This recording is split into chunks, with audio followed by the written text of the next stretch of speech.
This is Book Talk with Corbin. I'm your host. This is the third and final, I guess you might say, commentary, just to give people an update, commentary about response. There is this liberal, leftist, whatever, first name Jessica. I'm not going to give her last name, privacy matters. And just giving she had sent me a post, had 3 points to it. I've been responding to it point by point. This is the third and final point. And actually, to be honest with you, this final point, it saddens me. It really saddens me. And one thing I'm going to be saying to a lot of other black conservative podcasters, we have a country to save. That's what Leo Elder says. We have a country to save, and he's dead right. And one thing that we have to do is we have to educate. This is, it's a struggle. It's going to be a hard struggle, but it's a necessary struggle, and it's a good struggle. So let me get to the third point here. I'm just going to read it to you and then respond to it, phrase by phrase. You drank the quote, beginning the quote, you drank the Kool-Aid, referring to me, and swallowed this idea that just anyone can get rich no matter where they came from or how they began, and no matter the systemic racism and sexism that exists, I can rise up. So therefore, you must protect the hyper-wealthy. It is utterly ridiculous and true, and maybe one in a 100 million cases. But what about the rest? Sorry, someone cannot go to damn space and make 80 million a year rather than $1 billion a year and still be okay. And we could use those funds for programs to create a more equal and just system, to pay for housing and higher education and higher wages. The ideas that you spout are fairy tales, and we are told to keep us quiet and make us protect the hyper-wealthy. Wow. Okay. Hope emotionally I can get through this, because this really saddens me. It truly does. So I'm going to quickly go through phrase by phrase here. You drank the Kool-Aid and swallowed this idea that just anyone can get rich no matter where they came from or how they began, and no matter the systemic racism and sexism that exists, I can rise up. You can call it Kool-Aid. You could call it Welch's grape drink. You could call it chocolate milk. Yeah, that's exactly what I'm saying to you. And it's not just me saying it. This isn't just me, just making a statement, expressing an opinion, being emotional. This is based on fact. It's based on research. This is based on stats, period. Over 70% of millionaires in the United States of America are usually first-generation millionaires. Over 70%, first-generation millionaires.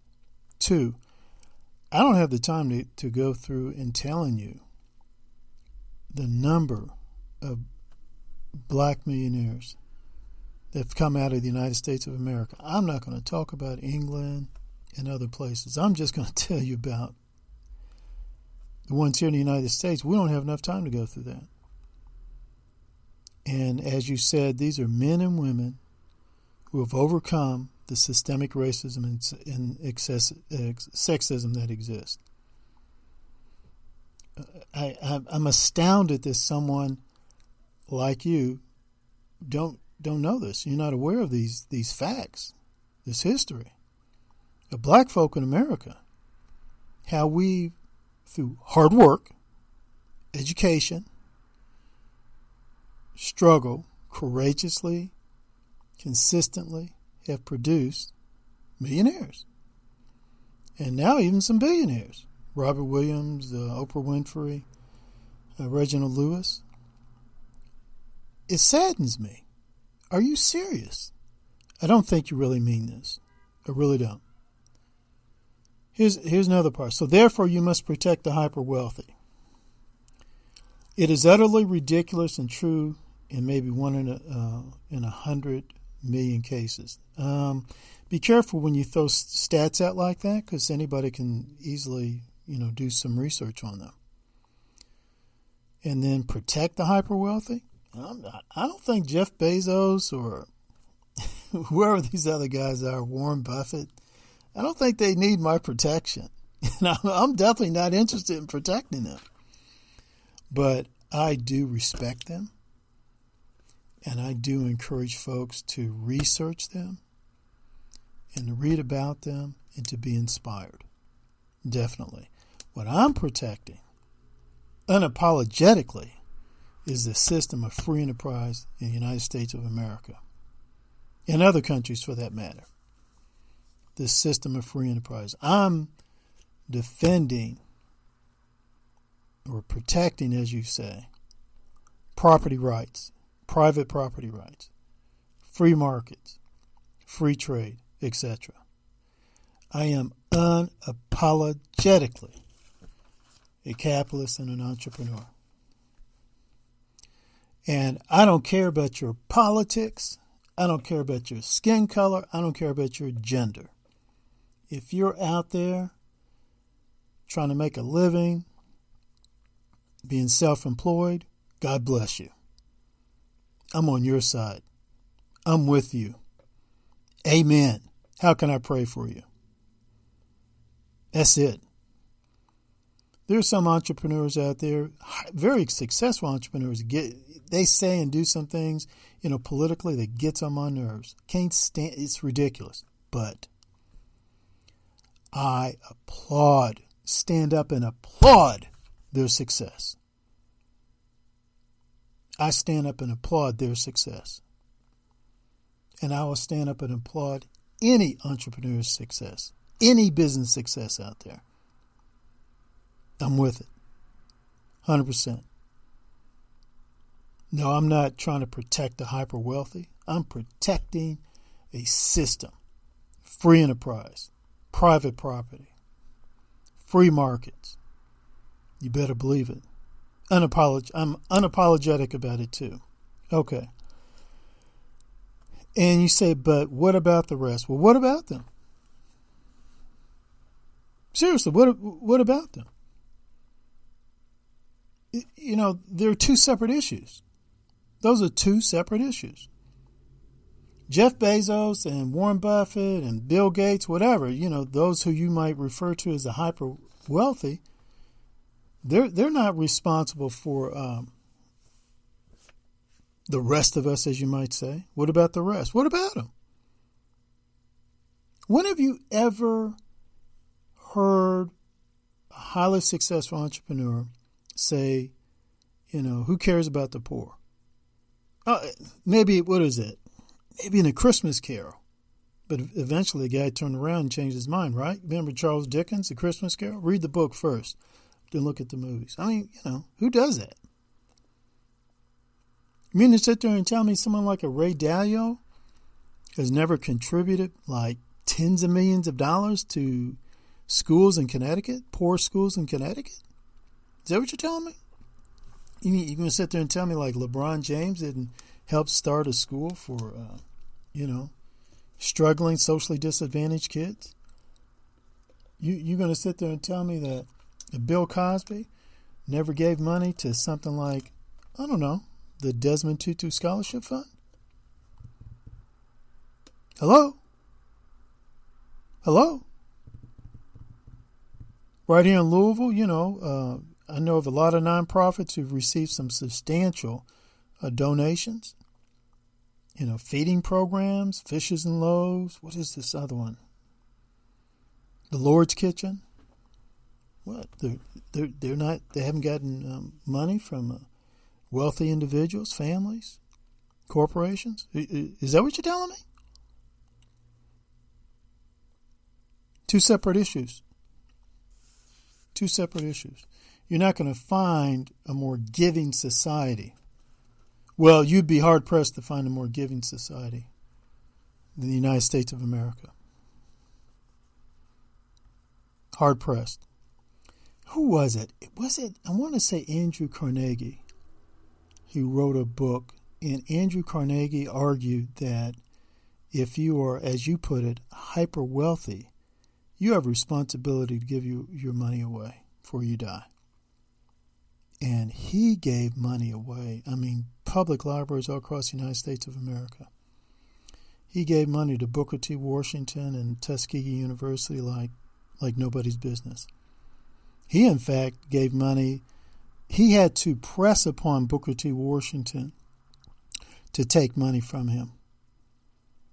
He said, look, Booker T., take this money. You're going to be set for life. Booker T. rejected it. Carnegie pressed him. You got to take it. So eventually Booker T. took the money and then said to Tuskegee University, okay, you no longer have to pay me. I'm okay now. You no longer have to pay me. And he continued working for no salary. Excuse me? What about the rest of us? What, Okay, I'm going to stop there. Sorry, someone cannot go to damn space and make $80 million a year rather than $1 billion a year and still be okay. You're wrong about that. That's perfectly all right. That's perfectly okay. Now, you may not like it, and you may express your moral outrage over it, but, tough noogies, get over it. It should continue to happen. I don't see a problem with it. You do. Okay, fine. It's your opinion. It's my opinion. But I'm sure as the devil, I'm not going to allow Senator Warren, Bernie Sanders, AOC, or any other of these left-wing nut jobs actually take action against those folk. No, not doing it. I'm standing up. I'm standing for liberty. I don't care if the person is, as you say, hyper wealthy or someone like you. Liberty. Liberty. Liberty. It is okay.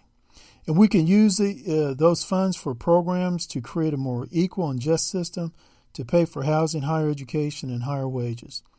No. That's the whole philosophy of steal from the rich, give to the poor. It's never worked. And if you think it has, then explain to me the former Soviet Union, Socialist East Germany, the Khmer Rouge in Cambodia, the Marxist thugs in Zimbabwe. Need I go on and on and on? It didn't work. Doesn't work, dear heart. I wish it would, but it doesn't. And you want to create a more equal and just system? What does that mean? I mean, seriously, that's nice rhetoric, but what does that mean? Show that to me. Go back 100 years in human history, any continent, any culture, and show that to me. I mean, it's nice rhetoric, but horrible policy. It's repressive policy.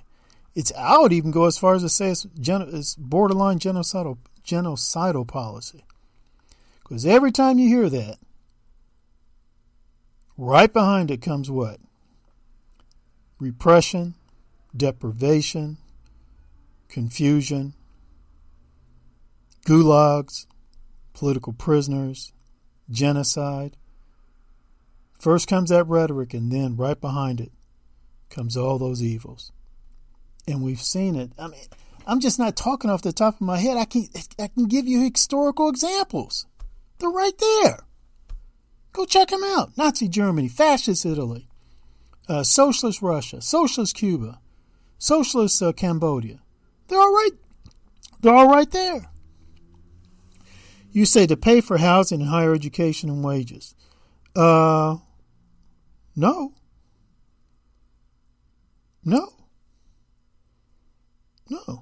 If you want, no. Don't work that way. Free enterprise system doesn't work that way. The free enterprise system is done more to produce housing, good housing, higher education, and higher wages. No, it just doesn't work that way. This collectivist mentality does not work. It has never worked.